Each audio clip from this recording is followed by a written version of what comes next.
Hello, हाय, नमस्कार सभी को एक बार फिर से स्वागत है हमारे यूट्यूब चैनल स्टडी विद ज्ञान धारा के अंदर। जैसा कि आप सभी को पता है, हम लेके आ रहे हैं लगभग 1 शॉट वीडियो राजस्थान इतिहास, कल्चर और ज्योग्राफी और साइंस के 1 शॉट वीडियो, और साथ ही मॉडर्न हिस्ट्री के जितने भी बड़े जो टॉपिक हैं, जो मानते हैं 1857 की क्रांति और किसान आंदोलन, ये जो बड़े टॉपिक है मॉडर्न हिस्ट्री के, इनकी हमने लगभग 4-4 5-5 क्लास से विद PYQ हमने लगा ली है। शायद मुझे नहीं लगता कि इससे ज़्यादा विस्तृत आपको यूट्यूब के अंदर मिलेगा, वो भी नोट्स के माध्यम से और शॉर्ट वीडियो के माध्यम से। लगभग मैं यदि 1 शॉट की वीडियो मानूँ तो मैं 1 घंटा के अंदर 1 शॉट कंप्लीट करवा रहा हूँ। हालांकि लिख कर करवाता तो ये पॉसिबल नहीं होता, PDF पैनल के माध्यम से करवाता तो पॉसिबल नहीं हो पाता, ये मैं नोट्सों के माध्यम से करवा रहा हूँ। और मानता हूँ कि 1 घंटा के अंदर 1 शॉट होता है और नोट्सों के माध्यम से होता है, बाकी नहीं होता। ठीक है, मेरे नोट्स बना रखे हैं, मुझे पता है किससे क्या चीज़ लिखी हुई है, इसलिए मैं थोड़ा इनको 1 शॉट के माध्यम से आपके सामने रखता हूँ। ठीक है, तो पिछली हमारी कुछ वीडियो आप ज़रूर देखिएगा, हेल्पफुल होगी। 1 शॉट वीडियो है, छोटी छोटी वीडियो हैं जो आपको बार बार उसको रिवाइज भी कर सकते हैं। आज का जो हमारा क्लास संस्कृति का जो टॉपिक है, वो टॉपिक है लोक नाट्य। चलिए शुरू करते हैं इस 1 शॉट वीडियो के माध्यम से, और अच्छे से थंबनेल और अच्छे से अपने सुविचारों के साथ ही आज का नया टॉपिक है, एक नया शुभारंभ, लोक नाट्य। ठीक है, और इस लोक नाट्य के बारे में आपको बता दूं, ये एक हिडन टॉपिक है। कहने का अर्थ हिडन क्यों है, क्योंकि क्वेश्चन आते हैं इसके अंदर, परंतु वो क्वेश्चन छिपे हुए होते हैं। हालांकि हम लोक नाट्य पढ़ते हैं, पर आज जो मैं पढ़ा रहा हूँ शायद मुझे नहीं लगता कि हम इतने विस्तृत तरीके से पढ़ते हैं और इतना हमने लिख रखा है और इतना शायद कोई पढ़ाता हुआ। मैंने ये RBSC प्लस में कुछ नोट्सों जो हमारे चर्चित बुक्स हैं, गाइड हैं, उन गाइडों को जो मर्ज करके एक नोट्स बनाए हुए हर बार मैं हर वीडियो के अंदर आपको ये बताता हूँ। लोकनाट्य टॉपिक के अंदर आजकल के जो क्वेश्चन हैं स्टेटमेंट वाइज की, वो पूछे जा रहे हैं और इस टॉपिक को विस्तृत रूप से आपको पढ़ना ही पड़ेगा। ठीक है, तो चलिए शुरू करते हैं आज का टॉपिक, लोकनाट्य। अब लोकनाट्य है क्या? दर्शकों के मनोरंजन की कला जो मौखिक अभिनयों के आधार पर आधारित होती हैं। क्वेश्चन नहीं पूछा जाएगा, ये मेरे नोट से शुरुआत किसी से करनी पड़ती है, इसलिए लाइन लिख रखी है। ठीक है, ये क्वेश्चन यहाँ से शुरू होगा। जैसे सर्वप्रथम कुछ जो लोक नाट्य, या फिर हम आज शुरुआत में भी एक आधा जिक्र करते हैं, जैसे लोक नाट्य क्या है, लीला नाट्य या लोक नाट्य। अब लीला नाट्य में क्यों कहता हूँ, क्योंकि लास्ट में अर्थ के लीला नाट्य ऐसे कुछ शब्द मिलेंगे आपको। ठीक है, पहली बार हम जब छोटे थे तो हमारे गांव में अंदर कुछ नाट्य होते थे। जैसे पहले आती थी रामलीला, लगभग 15 दिन गांव के अंदर, कहीं 7 दिन चलती थी।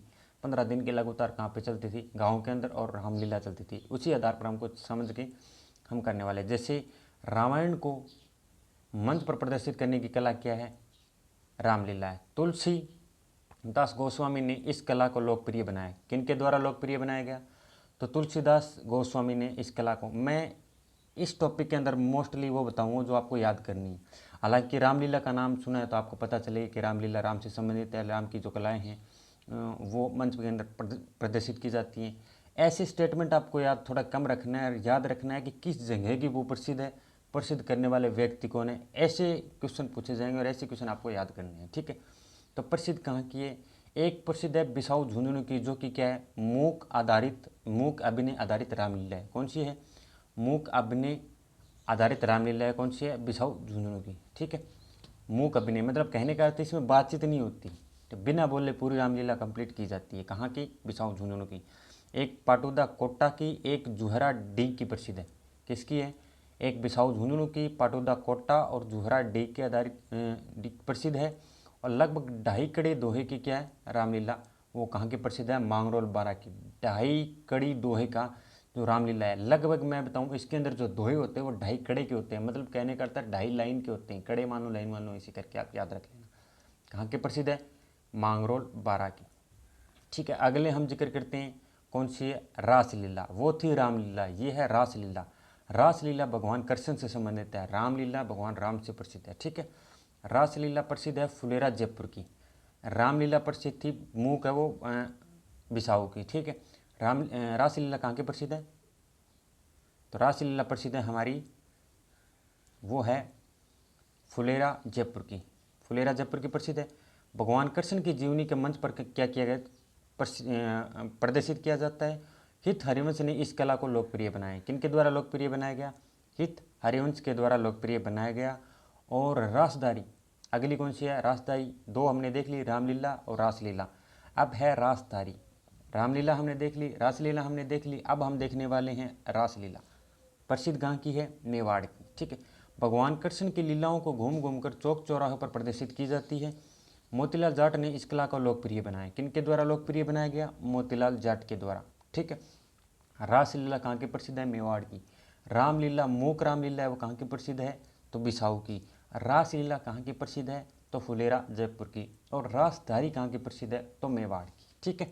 मैं आपको बार बार रिवाइज कराता रहूँगा, आप यदि आंख बंद करके सुनोगे ना तो भी ये चीज़ें आपको याद हो जाएगी। ठीक है। चलिए अगला शुरू करते हैं। हमने रामलीला देख लिया, हमने रासलीला देख ली, हमने रासधारी देख ली, अब हम देख लिए रास मंडल। कहाँ का है? वागड़ का। प्रसिद्ध कहाँ का है? वागड़। भगवान कृष्ण की जो घघरी पहनाकर बाल रूपी मंचन में क्या किया जाता है? प्रदर्शित किया जाता है। संत माओ जी ने इसको लोकप्रिय बनाया। एक चीज़ आपको ध्यान रखना है कि भगवान कृष्ण से लगभग 3 कलाएँ यहाँ पे हो गई है। पहली होगी रासलीला, पहली कौन सी हो गई? तो रासलीला। ठीक है। पहली रासलीला होगी जो कि भगवान कृष्ण की पूरी जीवनी का वर्णन करती है। फिर दूसरी होगी रासदारी, जो कि भगवान कृष्ण की जो लीलाओं को घूम घूम के चौराहों पर प्रदर्शित की जाती है, न कि किसी विशेष स्थान पर। एक कला यहाँ दिखा दी, अगली कला वो अगले चौराहे पर दिखा दी, ऐसी। और एक है रास मंडल, जो कि बाल रूप के अंदर जो भगवान कृष्ण की है जो लीलाएँ थी उनको प्रदर्शित की जाती है। ठीक है, ये ध्यान रखें। अगला है गौर लीला। ठीक है। गौर लीला प्रसिद्ध है सिरोही की। गौरा माता और सॉरी पार्वती माता और शिव के लिए जो जीवनी से संबंधित पूरी कलाकृति हैं वो वर्णन करती है। शिव पार्वती की जीवनी से संबंधित कला ग्रास्य जनजाति के लोकप्रिय, मोस्ट इंपॉर्टेंट है, आपको ये ध्यान रखना है। ठीक है। और गौर लीला, ठीक है, प्रसिद्ध कहाँ की है? तो सिरोही की। आपको ध्यान रखना है कि गौर लीला प्रसिद्ध है वो सिरोही की है। ठीक है। प्रसिद्ध कहाँ की है? सिरोही की। शिव पार्वती की जीवनी से संबंधित एक कला है वो ग्रास्य जनजाति के अंदर। ठीक है। ऐसे मैं आपको सिंपल से बता देता हूँ कि गौर लीला प्रसिद्ध है सिरोही की। और सिरोही में किन के द्वारा की जाती है? तो ग्रास्य जनजाति के द्वारा। बस इतना ही आप याद रख लेना। ठीक है। एक है धनुष लीला। धनुष लीला मतलब धनुष लीला है वो प्रसिद्ध है वो अटरूप बारा की। कहाँ पर है? अटरूप बारा पर। यहाँ पर जो भगवान शिव का जो धनुष है ना, वो भगवान राम के द्वारा न तोड़ के स्थानीय जो लोग हैं, स्थानीय जो जनता है उनके द्वारा तोड़ा जाता है। ठीक है। चैत्र मास में यहाँ पर शिव का जो धनुष है स्थानीय जनता के द्वारा तोड़ा जाता है। आपको इतना ही ध्यान रखना है कि गौर लीला सिरोही की ग्रास्य जनजाति के द्वारा, और धनुष लीला है वो प्रसिद्ध है वो अटरू बारा की। और यहाँ पर है वो धनुष है वो स्थानीय लोग तोड़ते हैं। ठीक है। अगला हम शुरू करते हैं अब हम शुरू करते हैं दंगल। अब दंगल क्या है? दंगल मोस्टली मैं कहता हूँ मरुस्थल क्षेत्र में तो किया नहीं जाएगा, पूर्वी राजस्थान के अंदर किया जाने वाला एक लोक नाट्य है। जैसे दो दलों के अंदर शास्त्रीय संगीत पर आधारित जो प्रतियोगिता होती है, एक दल में अधिकतम 100 खिलाड़ी होते हैं और दंगल का स्थान है वो अखाड़ा होता है। प्रमुख जो दंगल है वो रसिया दंगल डीग का प्रसिद्ध है, लवारा दंगल है वो बयाना का प्रसिद्ध है। ठीक। और जो भेड़ दंगल है वो बाड़ी धौलपुर का प्रसिद्ध है, और कन्हैया दंगल है वो करौली का प्रसिद्ध है। दपाड़ा दंगल लक्ष्मणगढ़ अलवर का प्रसिद्ध है, और कादरा दौसा के अंदर, कादरा भूतरा दौसा के अंदर प्रसिद्ध है। ठीक है। ये कुछ हो गए दंगल। अब दंगल को मैं आपको कैसे याद रखूँ? आपको याद रखना है कि दंगल लगभग पूर्वी राजस्थान के पश्चिमी राजस्थान के अंदर तो किया नहीं जाएगा, अब किया जाएगा पूर्वी राजस्थान के अंदर। अब पूर्वी राजस्थान के अंदर दंगल है क्या? तो दंगल लगभग दो दल होते हैं शास्त्रीय संगीत के लिए। ठीक है। एक दल ये, एक दल वो, दो दंगल होते हैं, और दो दंगलों को लगभग 100 उसके अंदर खिलाड़ी होते हैं। कहने का अर्थ है दंगल होता है। आपने कभी कव्वाली सुनी होगी ना, आपस में कंपटीशन करके गाते हैं जो लोग। ठीक है। तबला लिए हुए बैठे हुए, हारमोनियम लिए के जो बैठे होते हैं, दो आपस में होते हैं, वैसे तरीके से ये किया जाता है। ठीक है। वैसे ही तरीके से सेम वैसे ही ये गाई जाती है। अब इसमें क्या होता है, लगभग 100 खिलाड़ी होते हैं, उसमें थोड़े सीमित होते हैं, पर इसमें लगभग 100 खिलाड़ी होते हैं। ठीक है। आपस में कंपटीशन होता है, जो कंपटीशन वाला स्थान है उसे अखाड़ा कहा जाता है। सामान्यतः दंगल खेल के अंदर आपने या फिर दंगल मूवी के अंदर आपने देखा हो, अखाड़ा के अंदर जो दोनों लड़कियां लड़ती है वो उसे अखाड़ा कहा जाता है। वैसे ही दंगल के अंदर जो दंगल लोकनाट्य है उसके अंदर जो एक स्थान होता है दंगल का स्थान, उसे भी अखाड़ा कहा जाता है। ठीक है। आपको प्रमुख दंगल एक दो याद रखने हैं, जैसे रसिया दंगल आपको याद रखना है, मोस्ट इंपॉर्टेंट है। कहाँ का, डीग का। एक लवारा दंगल आपको थोड़ा सा मोस्ट इंपॉर्टेंट है, बयाना का, ठीक है। इसके बाद एक आप याद रखो तो दपाड़ा दंगल आप याद रख लेना, लक्ष्मणगढ़ अलवर का, बाकी याद नहीं रखने, ज़्यादा इंपॉर्टेंट नहीं, इसलिए मैं आपको बताता हूँ। अगला हमारा जो लोकनाट्य है वो लोकनाट्य है चार बेत, मोस्ट इंपॉर्टेंट है, कई बार क्वेश्चन इसी के अंदर भी पूछ लिया गया है, ठीक है, इंपॉर्टेंट है, क्वेश्चन पूछा गया। लोक चार बेत जो लोकनाट्य है वो कहाँ का प्रसिद्ध है, तो टोंक का, ठीक है। अब इस चार बेत के अंदर होता क्या है, जब वे टोंक के नवाब थे कौन, फैजुल्ला खां के समय ये प्रारंभ हुआ था। प्रवर्तक थे अब्दुल करीम खान और खलीफा करीम खान निहंग थे, ठीक है। वीर रस का जो लोकनाट्य जो युद्धों के समय सैनिक के उत्सव हेतु आयोजित होता था।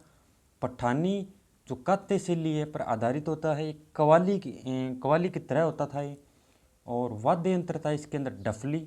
प्रसिद्ध चित्रकार है वो रियाजुद्दीन खां, और जिसे कतवालों का बादशाह कहा जाता है, ई पोर्ट्रेट है मोस्ट।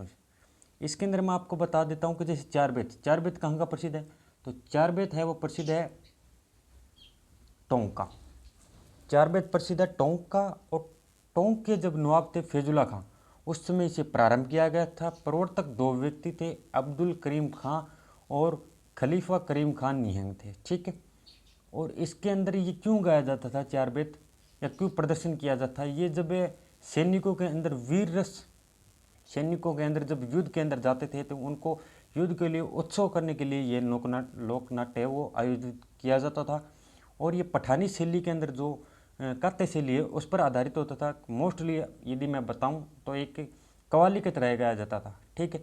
वाद्य यंत्र इसके अंदर डफली, दो प्रसिद्ध कलाकार है, मोस्ट इंपॉर्टेंट एक प्रसिद्ध कलाकार है रियाजुद्दीन खां, ठीक है।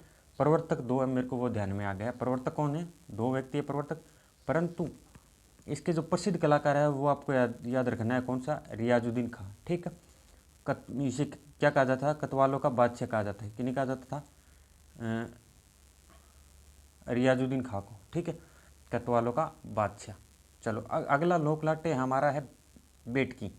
अब बेटकी क्या है, बेटकी प्रसिद्ध है वो सवाई माधोपुर की है। करवा चौथ की महिमा का वर्णन इस नाटक के अंदर किया जाता था। आज का जो व्रत करवा चौथ, आज के समय का जो व्रत करवा चौथ, उसकी जो महिमा है उसको प्रदर्शित करने के लिए बेटकी लोकनाट्य किया जाता है, जो सवाई माधोपुर का प्रसिद्ध है। अगला है गंधर्व लोकनाट्य, प्रसिद्ध है मारवाड़ का, ठीक है। जैन धर्म के 24 तीर्थंकर थे, उनकी जीवनी खेल के माध्यम से मंच पर प्रदर्शित की जाती है। कई बार क्वेश्चन ये भी स्टेटमेंट में पूछ लिया जाता है कि 24 तीर्थंकरों की जीवनी की खेल के माध्यम से कौन सा लोकनाट्य प्रदर्शित किया जाता है, तो वो आपको याद रखना है गंधर्व लोकनाट्य, ठीक है। एक गंधर्व विवाह हुआ करता था, उसमें आपको याद नहीं रखना है, ये गंधर्व है, ठीक है, जो कि प्रसिद्ध कहाँ का है, मारवाड़ का। कहाँ का प्रसिद्ध है, मारवाड़ का, ठीक है। और विशेषता क्या है, तो लगभग 24 तीर्थंकर है, उनकी जीवनी वो खेल के माध्यम से इस मंच पर प्रदर्शित की जाती है, ठीक है। अब मोस्ट इंपॉर्टेंट मैंने यहाँ पे स्टार भी लगा रखे हैं, ठीक है, मैंने यहाँ पे क्या लगा रखे, स्टार भी लगा रखे हैं। अगला हमारा इंपॉर्टेंट है वो ख्याल, ठीक है, याद कर लेना, बहुत ज़्यादा मोस्ट कई बार क्वेश्चन बहुत बार रिपीट हो चुका है इसके अंदर, किससे, ख्याल से। अब ख्याल क्या है, ख्याल का अर्थ मोस्टली क्या होता है, खेल। धार्मिक, पौराणिक एवं स्वचालित जो कहानियों को खेल के माध्यम से प्रदर्शित की जाती है, ठीक है। इस नाट्य की शुरुआत लगभग कौन सी सदी के अंदर, तो इस शुरुआत की 18वीं सदी के अंदर होती है। और ख्याल मुख्य का जो सूत्रधार है उसे हलकारा कहा जाता है, उसे क्या कहा जाता है, हलकारा कहा जाता है। अब कुछ ख्यालें हैं वो आपके सामने मैं वर्णन करूँगा, 2-3 ख्यालें हैं, वैसे तो 5-7 ख्यालें मैंने लिख रखी है, मोस्ट रूप से 2 या 3, जैसे मैं आप बताऊँ ख्याल क्या है। ख्याल का अर्थ खेल, ठीक है। एक तो धार्मिक पौराणिक है, या फिर कुछ स्वचालित जो कहानियाँ हैं उन कहानियों को मंच के माध्यम से प्रदर्शित करना, एक इंटरनेट के इंटरटेन के माध्यम से कई बार किया जाता है, कुछ कहानियों को प्रदर्शित किया जाता है, वो क्या है, ख्याल है, ठीक है। इस जो नाट्य की जो शुरुआत है वो लगभग कौन सी सदी के अंदर, 18वीं सदी के अंदर। ख्याल का मुख्य सूत्रधार है, कई बार क्वेश्चन ये भी पूछा गया है, जो ख्याल है उसका जो मुख्य सूत्रधार है उसे क्या कहा जाता है, तो उसे हलकारा कहा जाता है, क्या कहा जाता है, हलकारा। अब कुछ ख्याल की जो मुख्य जो कुछ ख्याल हैं उसको जिक्र हम आज करते हैं। जैसे पहली ख्याल है वो ख्याल है कौन सी, कुचामनी ख्याल, कौन सी ख्याल है, तो कुचामनी, ठीक है। कहाँ की, तो कुचामणी की, डीडवाना के अंदर। प्रवर्तक है हमारे कौन है, लच्छीराम जी। प्रवर्तक कौन है, लच्छीराम जी। अंतर्राष्ट्रीय जो कलाकार है उनका नाम कौन सा, उगमराज। ठीक है। मुख्य विषय है हमारा गोगा चौहान, मीरा मंगल, राव रणमल, जगदेव और लगभग 25 विषय। इसकी विशेषता है, एक तो लोकगीतों की प्रधानता होती है इसके अंदर, सहज एवं सरल भाषा में प्रस्तुतिकरण होता है, खुले मंच पर प्रदर्शित की जाती है, ओपेरा स्वरूप पर आधारित होती है, महिला पात्रों की भूमिका पुरुष निभाते हैं। ख्याल के जो प्रदर्शन के समय राजा और रानी का जो करवा 3 पात्र होते हैं। ठीक, अब मैं बताता हूँ कुचामणी ख्याल आपको है क्या। आपको ये ध्यान रखना कि इसके जो प्रवर्तक है वो कौन है, तो लच्छीराम जी। ठीक, अंतर्राष्ट्रीय यदि कोई पूछ ले कलाकार तो वो कौन सा, उगमराज। अब कुचामणी ख्याल के कुछ है क्या, किस पात्रों पर ये आधारित होते हैं, मतलब कहने का अर्थ है कि किस विषय पर ये जो कुचामणी ख्याल की जाती है। विषय का मतलब किस टॉपिक, क्या टॉपिक क्या है, मेन इसका पर्पज है क्या कुचामणी ख्याल का। तो मेन पर्पज एक तो गोगा चौहान है, मीरा मंगल है, राव रणमल है, जगदेव कलाली है, और कुल मिलाकर 25 विषय पर ये जो कुचामणी ख्याल की जाती है। ठीक है। कुचामणी ख्याल की कुछ विशेषताएं हैं, जैसे ये पहले तो एक लोकगीतों की क्या करते हैं, प्रधानता करते हैं। ठीक है। और इसकी जो लैंग्वेज है, इसकी जो भाषा है वो सरल और सहज होती है, वो स्थानीय लोगों के द्वारा जो बोली बोली जाती है उसी के अंदर ही की जाती है। ठीक है। और एक ओपेरा पद्धति पर आधारित होती है। अब ओपेरा पद्धति आपने 3 इडियट मूवी देखी होगी। ठीक है। 3 इडियट मूवी के अंदर जो वो है साइलेंसर, ठीक है, उनके पीछे जब वो दाढ़ी करवा रहे होते हैं, जो शेविंग करवा रहे होते हैं, तब उनके पीछे जो एक बैकग्राउंड जो बजता है ना, एक बड़ा सा गोल सा होता है जो लंबी लंबी आवाज़ें निकालता है, वही क्या है, ओपेरा है। ठीक है। आपको ऐसे ध्यान रखना है, महिला जो पात्र होते हैं उसकी भूमिका निभाने के लिए पुरुष होते हैं। महिला पात्रों के जो भूमिका है वो पुरुष ही निभाते हैं, महिला इसके अंदर शामिल नहीं होती। और मुख्य रूप से 3 इसके अंदर पात्र होते हैं। पात्र मतलब 3 मेन व्यक्ति होते हैं, एक तो राजा, एक रानी और एक जोकर। ठीक है, 3 पात्र इसके अंदर होते ही हमारी कौन सी होगी, कुचामणी ख्याल कंप्लीट होगी। अब है अलीबख्शी ख्याल। कौन सी है, अलीबख्शी ख्याल। अलीबख्शी ख्याल मुंडावर खेड़तल तेजारा के अंदर होती है। प्रवर्तक राव अलीबख्श के द्वारा दोहड़ी ताजिमदार और अलवर का रसगानी भी इसे कहा जाता है। प्रमुख विषय एक तो सेंध, एक ठुमरी है। ये थोड़ा सा एक बार शायद कौन से आरएस वगैरह एग्जाम के अंदर ये पूछ लिया गया था। ठीक है, आपको याद रखना है।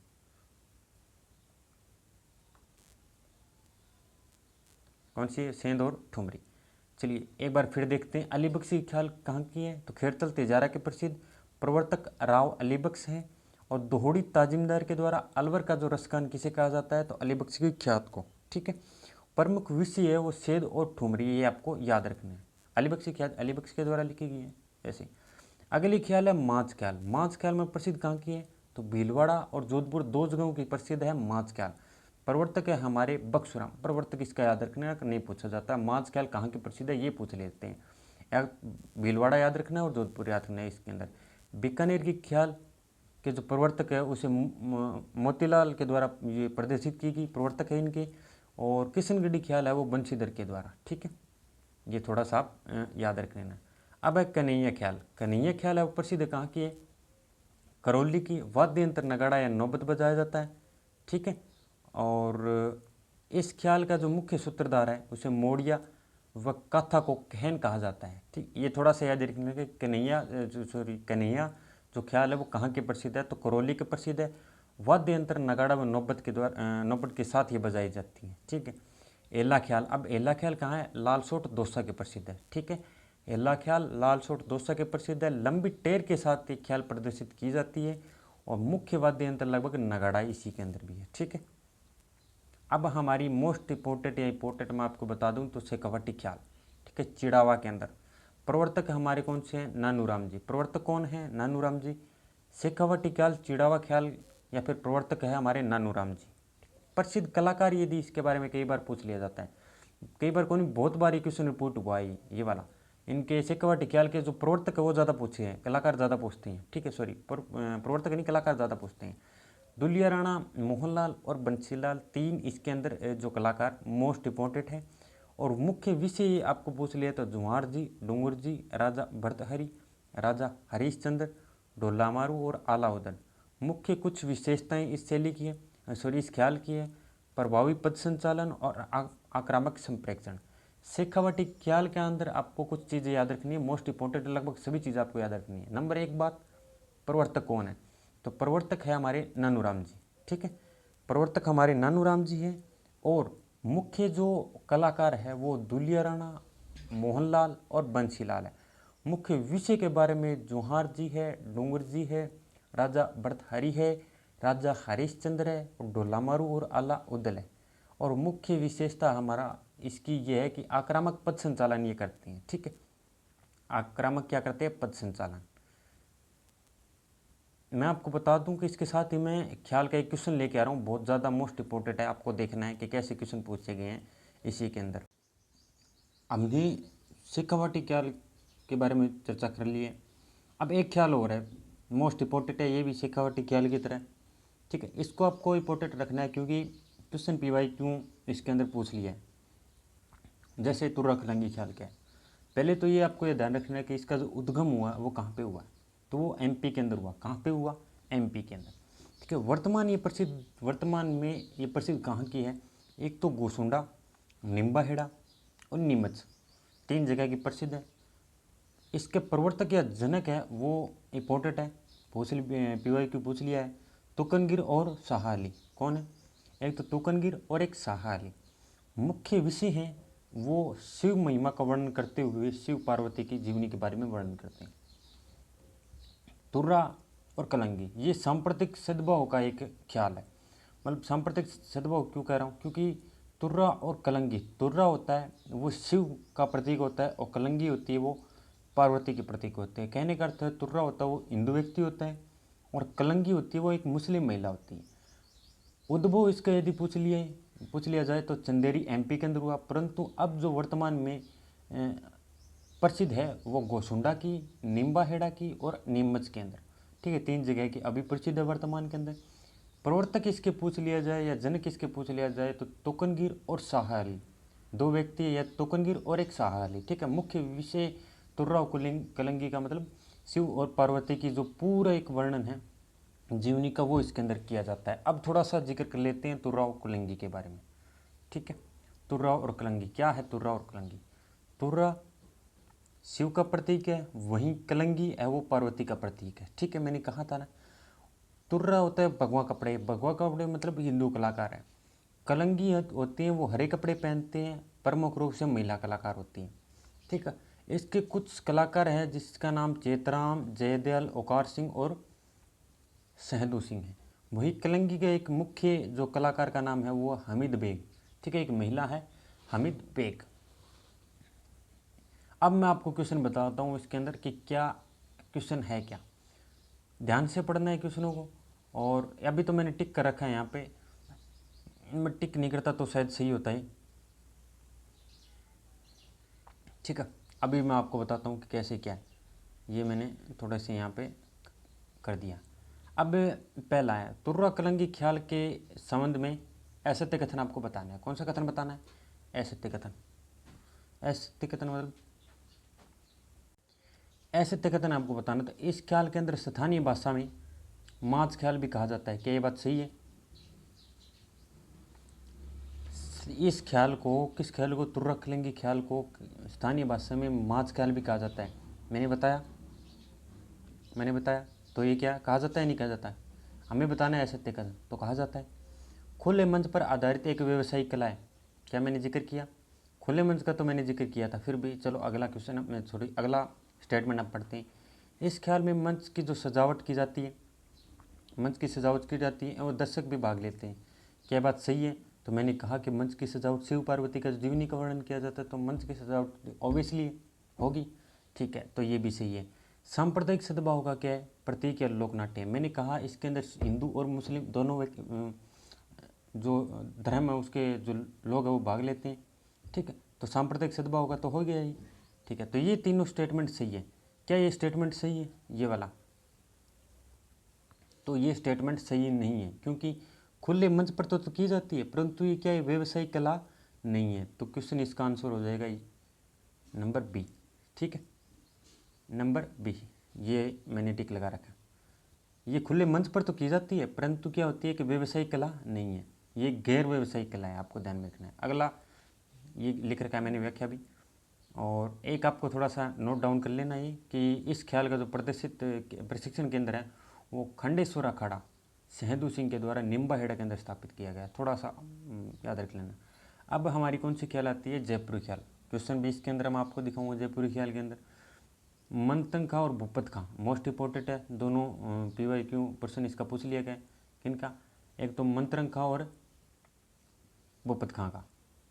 ठीक है। कौन से ख्याल? जयपुरी ख्याल के अंदर। प्रसिद्ध कलाकार है कौन सा है? दुल्हे सिंह। महिला कलाकार है वो गोहरा जान। मुख्य विषय है वो हीर रांझा, जोगी जोगन, पठान मियाँ और जुठन मियाँ। ठीक है। जयपुरी ख्याल के संबंध में असत्य कथन आपको इसके अंदर बताना है। कौन सा कथन बताना है? असत्य कथन। चलिए शुरू करते हैं। इस दिन प्रादेशिक होने के ख्याल प्रदर्शित है होने वाली ख्याल रूढ़िवादिता से प्रभावित होती है। क्या बात सही है? क्या ये रूढ़िवादिता से प्रभावित होती है? तो ये स्टेटमेंट सही है। इस ख्याल में महिला पात्र अभिनय महिलाएं करती है, ये भी सही है। इस ख्याल के पत्र में जो महिलाएं प्रकाशित कहानियाँ प्रेम कहानियाँ पर का संप्रदाय है, क्या ये भी सही है? इस ख्याल को पत्र पत्रिका में प्रकाशित जो कहानियाँ हैं प्रेम कहानियाँ का समन्वय है, तो ये बात भी सही है। ये एक गैर व्यवसायिक कला है, खुले मंच पर की जाती है, ये रॉन्ग आंसर है। कहने का अर्थ है ये एक व्यवसायिक कला है, गैर व्यवसायिक नहीं। ये एक व्यवसायिक कला है और खुले मंच पे नहीं की जाती है, ये बंद मंच में अंदर की जाती है। कहने का अर्थ है टिकट ले गए इसके अंदर। देखो आप क्या चीज़ है? टिकट लेके आओ, एक व्यवसायिक कला है ये। ठीक है। चलिए शुरू करते हैं। हमने देख ली ख्याल के बारे में पूरा विवरण। अब शुरू करते हैं हम रमत। ठीक है। क्या है रमत, कैसी है रमत, उसके बारे में हम जिक्र करेंगे। हाँ, तो हम देखने वाले थे रमत। रमत है क्या? जैसे सामाजिक बुराइयों पर स्वचालित कहानियों के माध्यम से खेल दिखाकर मनोरंजन के साथ लोगों को जागरूक करने की कला। सामान्यतः जो सामाजिक बुराइयों पर ये आधारित एक क्या है? लोकनाट्य है। जैसे ये जो सामाजिक बुराइयाँ हैं उनको मंच के माध्यम से एक मनोरंजन के माध्यम से वो लोगों को अवेयरनेस कार्य जो अवेयरनेस करने का कार्य है वो इस लोकनाट्य के द्वारा किया जाता है। रम्मत का जो उद्भव हुआ था वो जैसलमेर के अंदर, परंतु जो वर्तमान में जो प्रसिद्ध है वो बीकानेर की। ठीक है। उद्भव यदि पूछ लिया जाए तो रम्मत का वो जैसलमेर के अंदर, परंतु यदि प्रसिद्ध वर्तमान की जो पूछ ले तो वो कहाँ की है? बीकानेर की। ठीक है। रम्मत में एक पाटा संस्कृति पर प्रचलित बीकानेर में आया था। मतलब एक जो पाटा संस्कृति है वो का जो प्रचलन है वो कहाँ पे आया था? तो बीकानेर के अंदर आया था। पाटा संस्कृति मतलब तख्त यदि मानो तो काठ का एक मतलब चारपाई टाइप का था, उसके ऊपर जो प्रदर्शन करने की कला उसे पाटा संस्कृति कहते हैं। ठीक है। और खिलार रमती व रमत के खिलाड़ी को कहते हैं। मतलब खिलार या फिर रमती किसे कहा जाता है? रमत के जो खिलाड़ी हैं उनको कहा जाता है। और जैसलमेर बीकानेर फलोदी क्षेत्र में रमत सर्वाधिक लोकप्रिय है। ठीक है। रमत का जो उद्भव वो जैसलमेर के अंदर हुआ था, वर्तमान प्रचलित है वो बीकानेर की है। और बीकानेर की जो रमत है उसके अंदर पाटा संस्कृति का विकास हुआ था और रमती कहा जाता है रमत के खिलाड़ियों को। अब जिक्र करते हैं हमने तीनों जो रमत है उसके बारे में। जैसे पहले हम जिक्र करते हैं वो जैसलमेर की रमत, फिर हम जिक्र करेंगे बीकानेर का और फिर फलोदी का। जैसलमेर की जो रमत है उसका जो स्थल है उसे कहा जाता है अखाड़ा। ठीक है। और बसंत पंचमी और आखा तीज तक ये रमत की जाती है। प्रमुख कलाकार है तेज कवि है, घसीराम है, गिरधारी सेवक है और ब्रह्मानंद है। 4 है, इंपॉर्टेंट है, पूछे गए PYQ BSTC वगैरह में तो इन पर क्वेश्चन भर भर के पूछे जाते हैं। रमत स्थल हो गया वो अखाड़ा। बसंत पंचमी के अंदर आखा तीज तक किया जाता है। प्रमुख कलाकार है वो तेज कवि है, घसीराम है, गिरधारी सेवक और ब्रह्मानंद है। ठीक है। प्रमुख यदि जैसलमेर की यदि मैं रमत देखूं तो कौन कौन सी रमत है जैसलमेर की? एक पहली है वो स्वतंत्र बावनी 1943 में तेज कवि द्वारा रचित, जो जो महात्मा गांधी को भेंट किया गया था। 1943 के अंदर जो महात्मा गांधी को भेंट की गई तेज कवि के द्वारा वो स्वतंत्र बावनी नामक एक रमत थी। ठीक है। एक चंबीली तोमन और एक मोमल। अगला हमारा जो रमत है वो है बीकानेर। ठीक है। बीकानेर रमत का जो स्थान होता है उसे कड़ा कहा जाता है। होली से शीतलाष्टमी तक ये आयोजित होती है।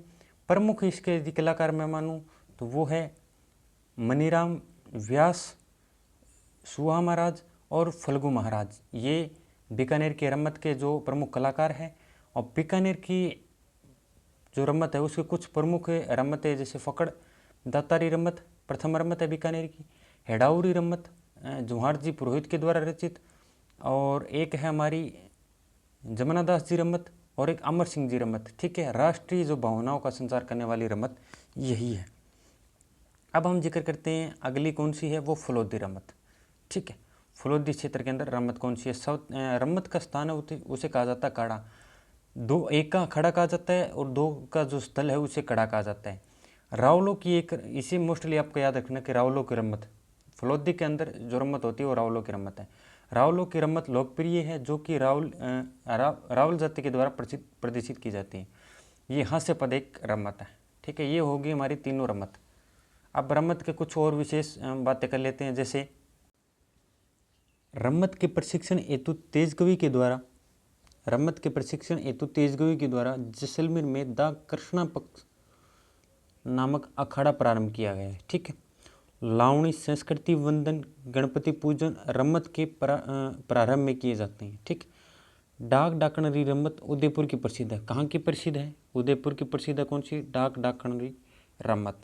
बीकानेर क्षेत्र की रम्मत देश पुष्करणा ब्राह्मणों के द्वारा प्रदर्शित की जाती है। ठीक है, ये होगी पूरी रम्मत के बारे में हम जिक्र कर लिए। और क्वेश्चन बहुत बड़ी रम्मत है और रम्मत के लगभग 2 पेज मेरे है, मैंने लिख रखे हैं, इम्पोर्टेंट है, इसलिए मैं इस चीज़ को बार बार आपके सामने रखा है। अब देखते हैं हम स्वांग। कई बार हमने देखा होगा कि क्या सांग निकाल रहा है, ये क्या सांग चल रहा है, तो वही एक प्रकार का एक सांग है। हम पढ़ रहे हैं उसी सांग के बारे में। जैसे बहरूपीय, स्वांग करने वाले जो आदमी होते हैं उसे बहरूपीय कहते हैं। आपको पता होगा कि जब हम बचपन में थे तो वो कई बार गाँव के अंदर रूप धारण करके आते थे, काले पीले। ठीक है, कभी वो एक बावला सा इंसान बन के आता था, कभी शिव जी का रूप धारण करके आते थे, कभी हनुमान जी का रूप धारण करके आते थे, कभी महिला का रूप धारण करके आता था, तो उन्हीं क्या कहा जाता है, बहरूपीय। अब प्रसिद्ध कहाँ के थे वे, तो भीलवाड़ा राजसमंद के। कहाँ के प्रसिद्ध थे, भीलवाड़ा और राजसमंद के। जनक थे जानकीलाल भांड। ठीक है, मोस्ट रूप से इंपॉर्टेंट है, कई बार इसके अंदर क्वेश्चन भी पूछा हुआ है कि कौन, किन का नाम, जानकीलाल भांड का। ठीक है, इनको पद्मश्री के द्वारा भी नवाजा गया और राजस्थान के इनको मंकी मैन भी कहा जाता है। ठीक है, किनको, जानकीलाल भांड को। ठीक है, बहरूपीय। ठीक है, हम पढ़ रहे हैं, और बहरूपीय के अंदर प्रसिद्ध कहाँ की है, भीलवाड़ा और राजसमंद के। जनक है जानकी लाल भांड, इनको पद्मश्री लगभग 2024 के अंदर मिला, उनको राजस्थान का मंकी मैन भी कहा जाता है। ठीक है, अन्य कुछ कलाकार है, जैसे अनिल भांड है, धनरूप भांड है, और जोधपुर महाराज मानसिंह ने इन्हें कुछ गांव भी भेंट किए थे। आपको याद रखना है कि ये इनके परिवार के हैं, जानकीलाल भांड के परिवार के, अनिल भांड और धनरूप भांड। ठीक है, इस कलाकार के जो इस कला के कलाकार हैं उनको क्या कहा जाता है, हस्तनामा कहते हैं। क्या बोलते हैं इनको, हस्तनामा। ठीक है, हंसाते रहते हैं, मतलब हस्तनामा। फाल्गुन और चैत्र मास में शुरुआत की प्रदर्शित होती है। ठीक है, कौन सी, स्वांग या फिर बहरूपीय। चलिए हम कुछ सॉन्गों के बारे में जिक्र करते हैं। जैसे पहले है नाहरों की स्वांग, प्रसिद्ध है वो मांडल भीलवाड़ा की। ठीक है, नाहरों की स्वांग कहाँ की प्रसिद्ध है, तो मांडल भीलवाड़ा की नाहन महोत्सव सामोद कोटा के अंदर। ठीक है, सांगा गुजर की स्मृति में चैत्र मास में आयोजित होती है। ये 7 लड़कों को विभिन्न देवियों के कपड़े पहनाकर सवारी निकाली जाती है। ये कौन से है, नाहन महोत्सव। ऐसे आपको रिलेट करके याद रख लेना कि नाहन कहाँ का प्रसिद्ध है, कोटा का। ठीक है, और नाहरों की स्वांग। चलिए शुरू करते हैं। अगली जो हमारी लोक नृत्य है वो नौटंकी। ठीक है, इसी के बारे में भी आपने सुना होगा कि क्या नौटंकी हो रही है, क्या नौटंकी चल रही है, हैं?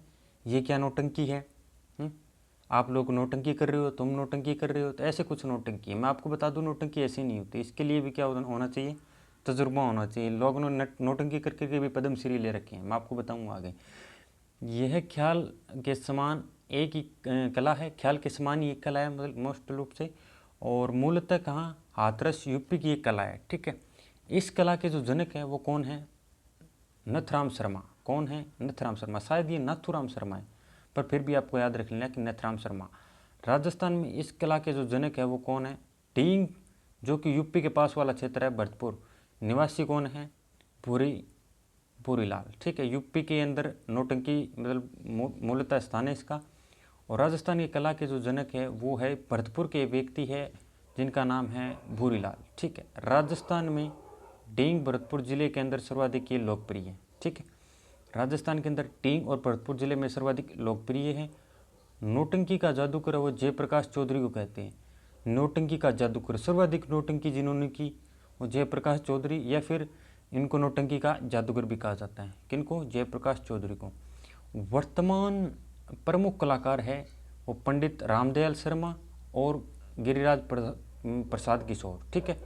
और मैंने कहा था ना कि मैंने आपको बताऊंगा कि पद्मश्री भी ले रखी है, तो इन्होंने ले रखी है। 2022 के अंदर इनको क्या मिला था? पद्मश्री। किनको मिला था? पंडित रामदयाल शर्मा को 2022 में नौटंकी के अंदर पद्मश्री से सम्मानित किया गया है। ठीक है। प्रमुख नौटंकियाँ कौन कौन सी है? जैसे राजा हरिश्चंद्र, भक्त पूर्णमल और सत्यवान सावंतरी, ऐसे कुछ नौटंकियाँ हैं। 9 वाद्ययंत्र प्रमुख रूप से काम में लिए जाते हैं। चंग, चिंकारा, ढोलक, डफली, शहनाई, सुरकी, नगाड़ा और हारमोनियम और वटके। कुछ आपको चीज़ें इनको रिलेट करके याद रखना है। ठीक है। अब अगला हम जिक्र करते हैं वो है हमारा तमाशा। तमाशा लास्ट में है। हमने पूरे लोकनाट्य का पूरा एक तमाशा बना दिया है, खेल बना दिया है, चीज़ों को याद कर लिया है। ठीक है। तो करते हैं शुरू। तमाशा। तमाशा है क्या? ठीक है। इसी में भी हम कहते हैं कि क्यों तमाशा कर रहे हो, हैं? ये क्या तमाशा है? तो इस तमाशा के बारे में भी मैं आपको बताने वाला हूँ। क्या है तमाशा? तो तमाशा ये है महाराष्ट्र की एक कला है। क्या है? मूलतः कहाँ की प्रसिद्ध है? महाराष्ट्र की एक कला है। राजस्थान के अंदर जयपुर की प्रसिद्ध है। ठीक है। महाराष्ट्र की कला है पर राजस्थान के अंदर जयपुर की प्रसिद्ध है। तमाशा जयपुर ख्याल प्लस में द्रुपद गाई। राजस्थान में आयोजित प्रथम तमाशा कहाँ का है?